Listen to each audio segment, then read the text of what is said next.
ഞാൻ നിങ്ങളോട് ഒരു കുട്ടി കഥ പറഞ്ഞുതരാം. ഒരു കാട്ടില് ഒരു പരുന്തുണ്ടായി. അവനെ അങ്ങനെ ആർക്കും മനസ്സിലാക്കാൻ പറ്റിയിരുന്നില്ല. കാര്യം എന്താന്ന് ചോദിച്ചാൽ ഒരു വല്ലാത്തൊരു ടൈപ്പായിരുന്നു. ആർക്കും അവനെ പെട്ടെന്ന് മനസ്സിലാക്കാൻ പറ്റത്തില്ല. അങ്ങനത്തെ ഒരു ടൈപ്പായിരുന്നു. കുറച്ചാൾ കഴിഞ്ഞപ്പോഴത്തേക്ക് അവനെ ഒരു കുഞ്ഞിക്കിളി കണ്ടുമുട്ടാനിടയുണ്ടായി. കുഞ്ഞിക്കിളി അവനെ കണ്ട സമയത്ത് അധികം ഒന്നും ഇഷ്ടമായില്ല. കാര്യം അവന്റെ സ്വഭാവം അതുപോലെ തന്നെ കണ്ട സമയത്ത് അവൾക്ക് ഇഷ്ടമായില്ല അവനെ. അത് കഴിഞ്ഞിട്ടും വീണ്ടും കുഞ്ഞിക്കിളി അവനെ കണ്ടുമുട്ടാനിടയുണ്ട്. ആ സമയത്ത് കുഞ്ഞിക്കിളി അവനോട് സംസാരിക്കണമെന്ന് തോന്നി.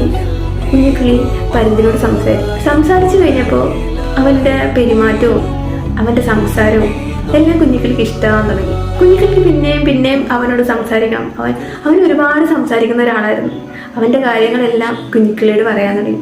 കുഞ്ഞിക്കിളി എല്ലാം കേട്ടിരിക്കുമായിരുന്നു. കുറേ നാൾ അങ്ങനെ പോയി. കുറച്ച് നാൾ കഴിഞ്ഞപ്പോൾ കുഞ്ഞിക്കിളി ഇവനെ വിട്ടു പിരിയാത്തൊരു സ്റ്റേജെത്തി. എന്നാ പരുന്തല്ലേ, എപ്പോഴും നമ്മളെ കൂടെ നിൽക്കില്ലല്ലോ, അവൻ പാറിപ്പറന്ന് നടക്കുന്നതല്ലേ, പോകും. കുഞ്ഞിക്കിളിക്ക് അത് നന്നായിട്ട് അറിയായിരുന്നു. പരുന്തിനോട് കുഞ്ഞിക്കിളി പറഞ്ഞു, എനിക്ക് പരുന്തിന് ഇഷ്ടമായെന്ന് പറഞ്ഞു. അപ്പൊ പരുന്ത് നോ എന്നും പറഞ്ഞില്ല, എസ് എന്നും പറഞ്ഞില്ല, ചെറിയൊരു ഹോപ്പ് കൊടുത്തു. കുഞ്ഞിക്കിളിക്ക് എന്ത് പറയണം എന്ത് ചെയ്യണമെന്ന് അറിയത്തില്ലായിരുന്നു. കാര്യം ആ ഹോപ്പിൽ വിശ്വസിച്ചിരിക്കുവാണെങ്കിൽ അവസാനം പരുന്ത് അവനെ പറ്റിച്ചാലോ എന്നും കുഞ്ഞിക്കിളിക്ക് ഒരു പേടിയുണ്ടായി.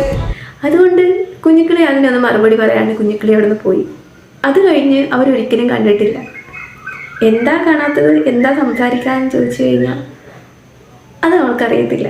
ഇനി ഒരു പക്ഷേ അവൾ ഇനി കണ്ടുമുട്ടി കഴിഞ്ഞാൽ പിന്നെയും അവൾക്ക് അവനോട് ഇഷ്ടം തോന്നും എന്ന് വിചാരിച്ചിട്ടായിരിക്കാം. പക്ഷെ അത് കഴിഞ്ഞ് പരുന്തും അവളെ കാണാൻ വന്നിട്ടില്ല. അതെന്തുകൊണ്ടാ എന്നറിയത്തില്ല. ചില ഇഷ്ടങ്ങളൊക്കെ അങ്ങനെയാണ്. ചിലപ്പോൾ നമുക്ക് നമ്മളായിട്ട് തന്നെ വേണ്ടെന്ന് വെക്കേണ്ടി വരും. കാര്യം കിട്ടില്ല എന്ന് ഉറപ്പുണ്ടായിട്ടും സ്നേഹിക്കുന്നത് വളരെ വലിയൊരു കാര്യമാണ്.